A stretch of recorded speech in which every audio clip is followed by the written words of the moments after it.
How did we get from those debates to the Romney-Gingrich-Santorum-Kaine-Perry-Bachmann debates?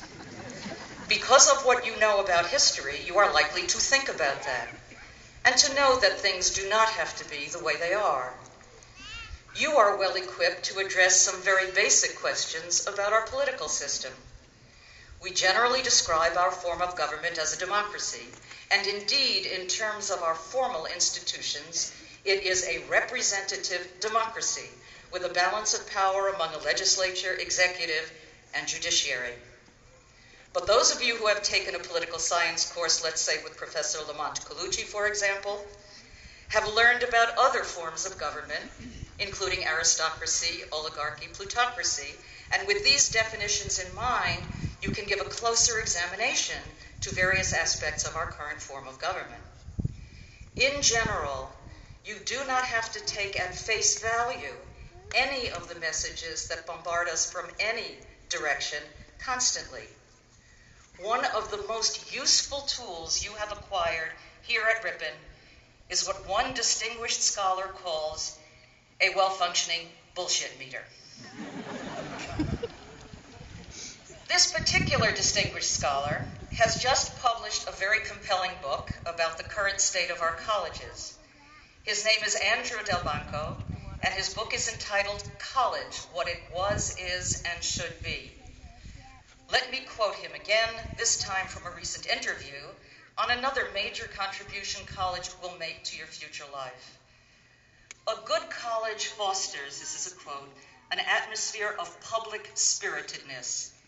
It teaches its students that individuals depend for fulfillment on community, and that a true community is constituted by responsible individuals.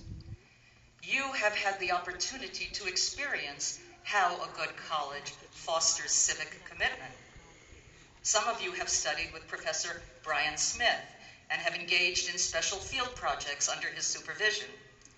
There are surely many other examples of professors, staff members, and fellow students who have similarly inspired you to get your college act together and take it on the road.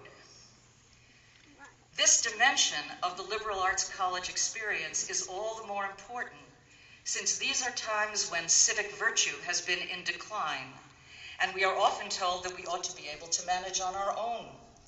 If we succeed, we are encouraged to believe that we have done so through our individual efforts alone, and that we deserve whatever good fortune we have.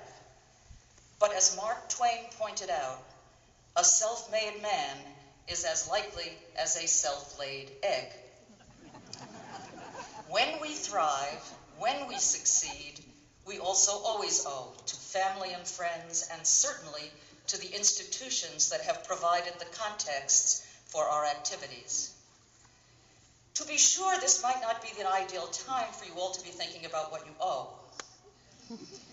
College loans aside, you are going out into a world where unemployment for college graduates is significantly higher than it should be, and where businesses of various kinds have taken to exploiting college graduates for unpaid internships. For those of you who are experiencing special frustrations along these lines, there are some interesting new organizations advocating for the jobless young. My hometown newspaper, the New York Times, had an article featuring two of them last Sunday, the Campaign for Young America and Fix Young America. I guess I would also point out that you will probably live to be 100, certainly long enough, we can all hope, to see some better times. Meanwhile, today of all days, let's look on the sunny side, the very warm, sunny side of life. You have received your education at a liberal arts college, a place of reasonable size, built to a human scale, where you have been able to live and learn with others. A place where you have been able to get to know your faculty and members of the staff. Ripon belongs to a special family of institutions. At the same time, it has its own distinctive qualities. In that sense, we may say it is a token of a type. This token-type relationship was best elucidated by the noted philosopher, linguist, and cultural historian Woody Allen when he described a medieval mythical beast called the Great Roe as having the head of a lion and the body of a lion, but not the same lion. So Ripon is a kind of a lion, and it's your particular lion. Which brings me to another function of graduation as a rite of passage. Today you go from being students to being alumni. You have been undergraduates for just a brief few years, and they will seem all the more brief as time goes by. But you will always, always be alumni, and you will want to be the best possible alumni. You will want to see to the welfare of your own lion, and also to lions as a species. You will want to remain engaged with Ripon, supporting its strengths and traditions, goals and needs. You will also want to concern yourselves with the world of liberal arts colleges more generally.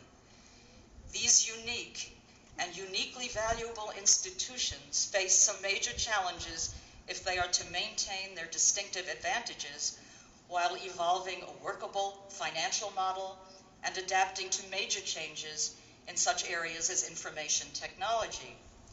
You will want to bring your understanding and your concern to the complex decisions that lie ahead.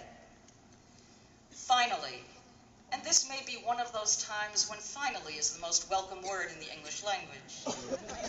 Finally, your Ripon experience is a gift that will go on giving to you in more ways than you can now imagine. For one thing, your liberal arts education will make the inside of your head an interesting place to spend the rest of your life. May that life be a long, happy, and healthy one. May your ambitions be fulfilled. May you treasure your mistakes and failures, since they will have much to teach you. And since this fine college has provided you with endless food for thought, may you never, ever be bored. Congratulations and the best of luck to all of you.